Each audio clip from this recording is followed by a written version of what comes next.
പ്രിയരെ നമസ്കാരം. ഇന്ന് എല്ലാ മലയാളികൾക്കും സുപരിചിതമായിട്ടുള്ള പാമ്പൻ പാലത്തെ പറ്റിയാണ് പറയാൻ പോകുന്നത്. ഒരുപാട് മലയാളി യാത്രികർ ആ പാലത്തെയും ദ്വീപിനെയും എക്സ്പ്ലോർ ചെയ്തിട്ട് മനോഹരങ്ങളായിട്ടുള്ള കാഴ്ചകൾ നമുക്ക് സമ്മാനിച്ചിട്ടുണ്ട്. അപ്പോൾ പിന്നെ എന്താണ് പാമ്പൻ പാലത്തെ പറ്റി പുതുതായിട്ട് പറയാനുള്ളതെന്ന് നിങ്ങൾ ചിന്തിച്ചിട്ടുണ്ടാവാം. അതെ, ദ റൂട്ട്സ് ഓഫ് നിധി ഈ പാലത്തെക്കുറിച്ച് കുറച്ച് വിശേഷങ്ങൾ കൂടി നിങ്ങളോട് പങ്കുവയ്ക്കുകയാണ്.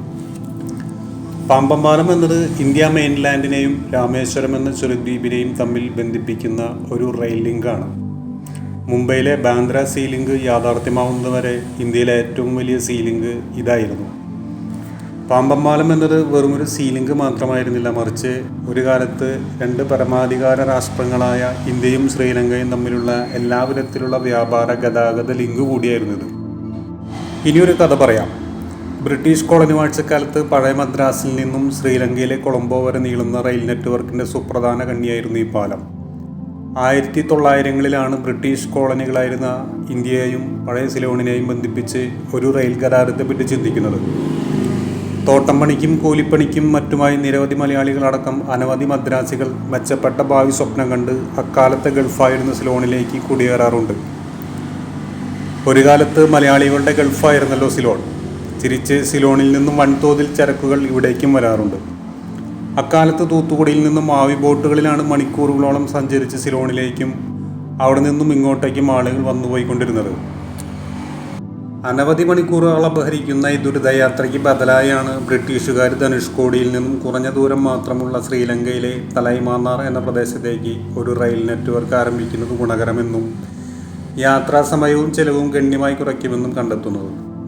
ഈ രണ്ട് പ്രദേശങ്ങൾ തമ്മിലുള്ള അകലം വെറും 37 കിലോമീറ്റർ മാത്രമാണെന്നുള്ളതും ശ്രദ്ധേയമാണ്. ഈ രണ്ട് പ്രദേശങ്ങൾ തമ്മിലുള്ള ഈ കടലിനെ പറയുന്നതാണ് പാക്ക് കടലിടുക്ക് എന്നുള്ളത്. അതായത് രാമസേതു ഒക്കെ നിലനിൽക്കുന്നതായിട്ടുള്ള ആ ഒരു കടലിടുക്ക്, അതായത് പാമ്പൻ പാലം കഴിഞ്ഞ് ഇന്ന് ഇന്ദിരാ പോയിന്റ് അതാണ് ഇന്ത്യ ഉപഭൂഖണ്ഡത്തിൻ്റെ അവസാന പോയിൻ്റായിട്ടുള്ളത്. അവിടുന്ന് അല്പം കൂടി ഇന്ത്യയുടെ മേഖല തന്നെയാണ്. അതായത് ഈ പാക്ക് കടലിടുക്കുള്ളിലേക്ക് കയറിയിട്ടുള്ള ഒരു ഭാഗം ഇന്ത്യയുടെ ഭാഗം തന്നെയാണ്. അത് കഴിഞ്ഞാണ് പിന്നെ ശ്രീലങ്കയുടെ ടെറിട്ടറി ആരംഭിക്കുന്നത്. അത് കഴിഞ്ഞാൽ ശ്രീലങ്കയുടെ ആദ്യത്തെ ടെറിട്ടറിയിൽപ്പെട്ട ദ്വീപാണ് കച്ചൈ ദ്വീപ് എന്ന് പറയും. കച്ചൈ ദ്വീപ് ഒരു തമിഴ് വാക്കാണ്. കച്ചൈ ദ്വീപ്, ദ്വീപിനെ ദ്വീപ് എന്നുള്ള രീതിയിലാണ് അവിടെ പറയാം. അങ്ങനെയാണ് മദ്രാസ് എഗ്മോറിൽ നിന്നും മധുര രാമനാഥപുരം വഴി രാമേശ്വരത്തേക്ക് ഒരു റെയിൽ ലൈൻ പണിയുന്നത്. മെയിൻലാൻഡിൽ അവസാന സ്റ്റേഷനായ മണ്ഡപം സ്റ്റേഷൻ കഴിഞ്ഞാൽ പാമ്പൻ പാലം തുടങ്ങും. അത് കഴിഞ്ഞ് രാമേശ്വരവും അവസാനം ധനുഷ്കോടിയിലും എത്തി തീവണ്ടി സർവീസ് അവസാനിപ്പിക്കും. ശേഷം ധനുഷ്കോടി ഫെറിയിൽ നിന്നും പാക്ക് കടലിടുക്ക് വഴി ആവിക്കപ്പലിൽ തലൈമാനാറിലേക്ക്, അവിടെ നിന്ന് ജാഫ്ന വഴി കൊളംബോയിലേക്ക് വീണ്ടും തീവണ്ടി യാത്ര. ഇങ്ങനെയാണ് ഈ റൂട്ട് വഴി ഗതാഗതം വിഭാവനം ചെയ്ത് പ്രാവർത്തികമാക്കിയത്. അക്കാലത്ത് സാധാരണക്കാരുടെ പ്രിയപ്പെട്ടതും സുരക്ഷിതവും ചെലവ് കുറഞ്ഞതുമായ യാത്രാമാർഗമായിരുന്നു ഇത്. ഇതുവഴി സർവീസ് നടത്തിയിരുന്ന ആ ഒരു ട്രെയിനിനെ പറയുന്നതാണ് മദ്രാസ് കൊളംബോ ബോട്ട് മെയിൽ എന്നുള്ളത്. ഈ റൂട്ടിൽ മദ്രാസിൽ നിന്നും സിലോണിലേക്ക് ഒറ്റ ടിക്കറ്റിൽ തന്നെ യാത്ര ചെയ്യാമായിരുന്നു. ഇടയ്ക്ക് കപ്പലിലേക്ക് മാറിക്കയറണമെന്നും എന്ന് മാത്രം. ഈ പാലം പണിയിൽ അന്ന് വലിയൊരു പങ്ക് വഹിച്ചത് ബേപ്പൂരിലെ മാപ്പിള ഖലാസിമാരായിരുന്നു എന്നതും ശ്രദ്ധേയമാണ്. പിന്നീട് സ്വാതന്ത്ര്യാനന്തരവും ഈ രണ്ട് രാജ്യങ്ങൾ തമ്മിലുള്ള ബോട്ട് മെയിൽ സർവീസ് തുടർന്നിരുന്നു.